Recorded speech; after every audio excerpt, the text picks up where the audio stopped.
These last few weeks have been rough on the waiver wire. There has not been many players to chase, mainly because the top players haven't been getting injured. We don't want to chase injuries, but that is the big part of the waiver wire being a fruitful thing in fantasy. We had a few injuries in week 5 that we can explore, that we can see some players getting more opportunity, creating more fantasy points, and helping us out. One of those injuries was to James Conner.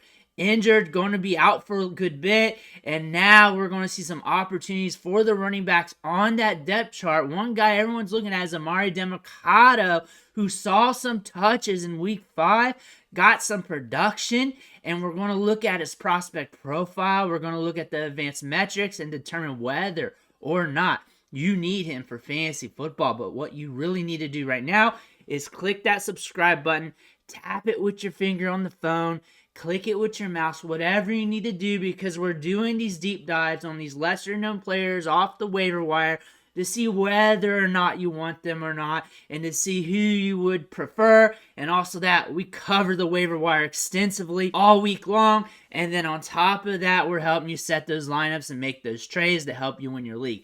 Click that button, stop missing out. But James Conner is going to be out for a bit, going on injured reserve with a knee injury. Those are the headlines. Those are the reports. It's sad to see, but he is an older running back. That was in the cards with him, along with any other running back in the league. The running back position's the hurt business, and we know that. That's why they don't pay running backs like they should, because there's a turn and burn at that position, and it's risky to really make that investment. But now it's time to see some of these running backs get some opportunity, see what they can do in this offense, and that means Amari Demercado is going to get his opportunity to showcase what he can do. Next man up right now, Keaontay Ingram was the RB2, but he's out with a neck injury. We got to monitor his stats, see when he's back. But Demercado was productive when he got the opportunity with 45 rushing yards and a touchdown. Got 3 targets, caught one of those, got 12 yards. So was doing something on the field and has some good size to him as well. 5'9", 215. So maybe we can turn this into some touches, maybe get us some fantasy production down the line as he's going to be getting opportunities with James Conner out. Looking at his production in college, he had 5 years at TCU, shared the field with Kendre Miller, shared the field with Zach Evans, with some good running backs there at TCU. Still was productive in 2022. His final season was 681 yards with Kendre Miller balling out. That's something you can note. All in all, not the greatest production profile due to him not being super productive and being in college for a long time. But still, there's some things you can hang your hat on. 3.93 yards after contact per attempt last year. 475 yards after contact as well last year, with him sharing the workload. So that's a good indicator. We're also seeing him get some yards after the catch per reception. 9.8, his best season there. And he caught 40 passes on his career. His best season had 13, then the next year 12, then 10. So he can catch the ball a little bit out of the backfield. We're seeing him get some targets. He had 3 last week in limited action. So that's something to note there. And then looking at his prospect profile, 5'10", 215, fell out of the draft. This was a very deep running back class, but he wasn't one of the top running backs in this class. He wasn't the running back people were clamoring off of. He was one of those guys that was just there, and we were hoping to see if he can latch onto a roster. The fact that he made it this far into the season on the 53, even though there's been injuries and things have been up and down, that's a good sign. That's a good sign that the team trusts him, that he's been doing good things in camp. It's a good sign that he's doing his assignments, that he's doing more than what's projected, exceeding his expectations. He's almost 25 years old. He's an older rookie, but remember, he spent 5 years in college, and right now, in redraft, it doesn't really matter. And looking at the athleticism here from the specs, 4.49, 40-yard dash, 105.8, 83rd percentile size adjusted speed score. Honestly, that's what I'm looking at the most here. His agility score is good as well. He's athletic. He can get you some pop off the step. We saw that a little bit on Sunday. That being said, that means he's got some upside. That means if he can tap into his potential a little bit, maybe he can give you something in those plus matchups, in those games where it's high scoring. When the game script breaks, maybe he can give you something. You're not going to trust him. You're not going to trust him to be consistent, at least not right now. But when you look at this, you can see how this could hardwire into him being fantasy relevant in some weeks. We already saw that last week because that size-adjusted athleticism could allow him to be a little bit more dynamic in the second level of the defense. We got to remember Keaontay Ingram.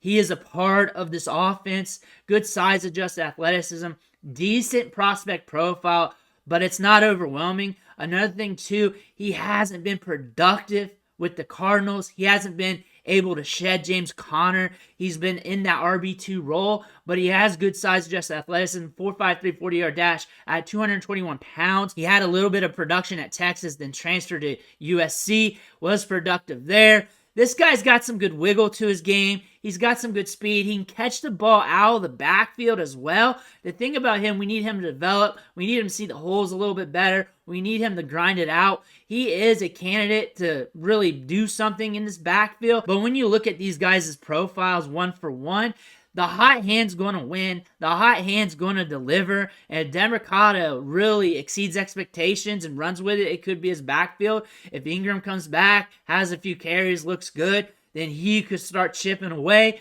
because he does have some specs in his game where he could do that. They run 62 plays per game. 36 of those plays are passing plays, and then 27 of those are run plays. All in all, not a lot of volume coming out of this team. A slower paced offense that really makes the offense a little bit wonky. Sometimes they got to throw the ball a little bit more, and you see the receivers like Michael Wilson step up.